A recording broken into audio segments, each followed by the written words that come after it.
Pengertian dakwah. Dakwah artinya menyeru, mengajak, atau mendorong. Secara etimologi, perkataan dakwah berasal dari bahasa Arab, yaitu dari kata da'a, yad'u, da'watan, yang berarti seruan, ajakan, atau panggilan. Di lapangan begitu banyak persoalan dan tantangan, mulai dari masalah ketidaktahuan umat terhadap syariat, hingga perselisihan antar umat Islam dan antar umat beragama. Di samping itu, saat ini zaman telah berkembang sedemikian rupa. Perkembangan budaya, ekonomi, pemerintahan, dan teknologi yang tumbuh begitu pesat. Bila dakwah Islam tak mampu mengikuti perkembangan zaman, tak menutup kemungkinan ia hanya akan terdampar di museum peradaban. Dakwah hanya akan menjadi wacana dan kenangan semata tanpa memperlihatkan pengaruhnya bagi umat dan dunia. Dakwah merupakan aktivitas untuk mengajak manusia agar berbuat kebaikan dan menurut petunjuk, menyeru mereka berbuat kebajikan, dan melarang mereka dari perbuatan mungkar agar mereka mendapat kebahagiaan di dunia dan akhirat. Dakwah sudah sepatutnya menjadi tugas bagi setiap umat Islam yang dalam menjalaninya tidaklah semudah membalikan telapak tangan. Di samping itu, dakwah Islam juga dapat dimaknai sebagai usaha orang beriman dalam mewujudkan ajaran agama Islam dengan menggunakan sistem dan cara tertentu. Lalu, untuk menghadapi berbagai tantangan umat Islam dewasa ini, salah satu media dakwah yang efektif dan dapat dikembangkan di era informasi ini adalah pers Islam. Dalam dakwah perlu diadakannya perencanaan untuk memudahkan dai dalam melaksanakan dan mengetahui kondisi mad'unya. Menurut Nikmatus Dakwah, merupakan komunikasi itu sendiri, namun tidak semuanya komunikasi itu adalah dakwah. Ada beberapa elemen yang terkandung di dalamnya. Dalam dakwah terkandung elemen-elemen komunikasi, proses penyampaian ajaran Islam kepada mad'unya.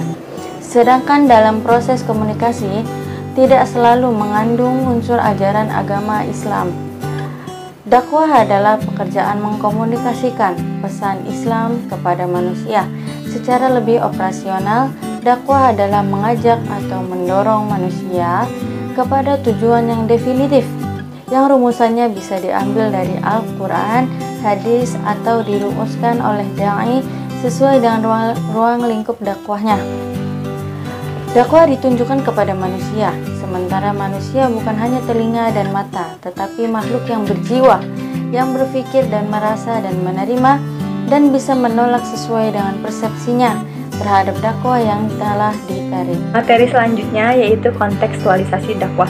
Persoalan yang kita hadapi sekarang adalah tantangan dakwah yang semakin hebat, baik bersifat internal maupun eksternal. Tantangan itu muncul dalam berbagai bentuk kegiatan masyarakat modern seperti perilaku dalam mendapatkan hiburan, kepariwisataan, dan seni dalam arti luas yang semakin membuka peluang munculnya kerawanan-kerawanan moral dan etika. Kerawanan moral dan etika itu muncul semakin transparan dalam bentuk kemaksiatan karena disokong oleh kemajuan alat-alat teknologi informasi seperti siaran televisi, keping-keping VCD, jaringan internet, dan sebagainya.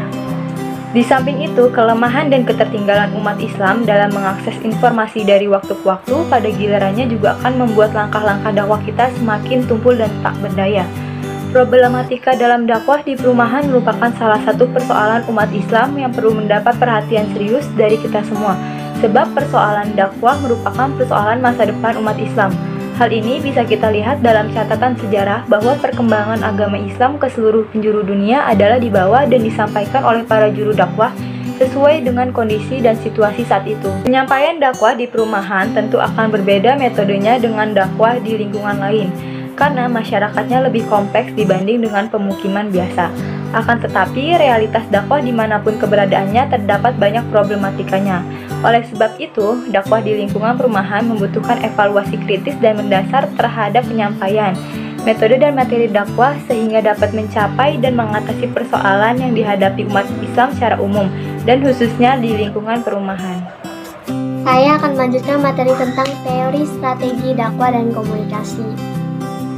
Kata strategi berasal dari bahasa Yunani, yaitu strategia yang berarti kepemimpinan atas pasukan atau seni memimpin pasukan. Kata strategia bersumber dari kata strategos yang berkembang menjadi kata stratos yaitu tentara dan kata agen yaitu memimpin.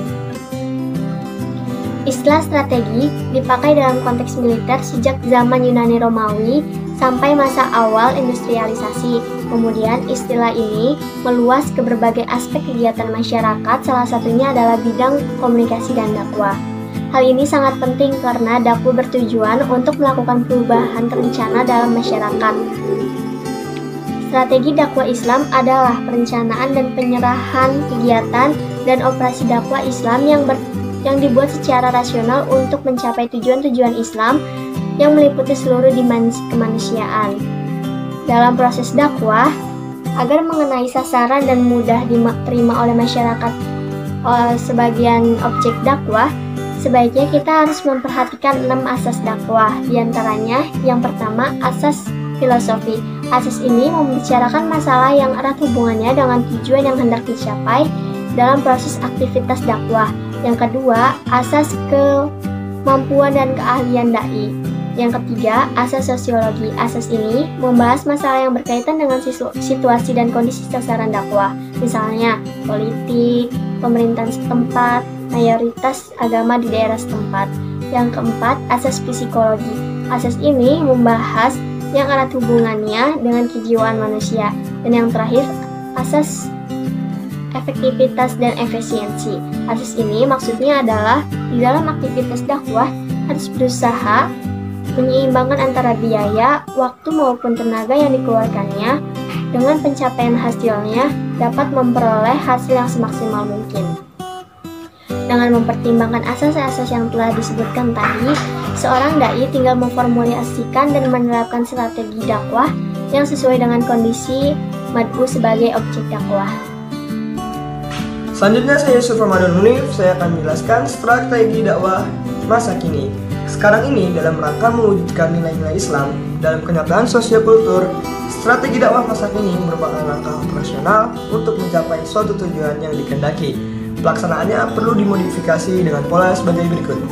Yang pertama ada fact finding, ialah pencarian fakta, artinya sebagai suatu kegiatan mencari data yang pada gilirannya akan dilaksanakan dalam rangka pencapaian tujuan.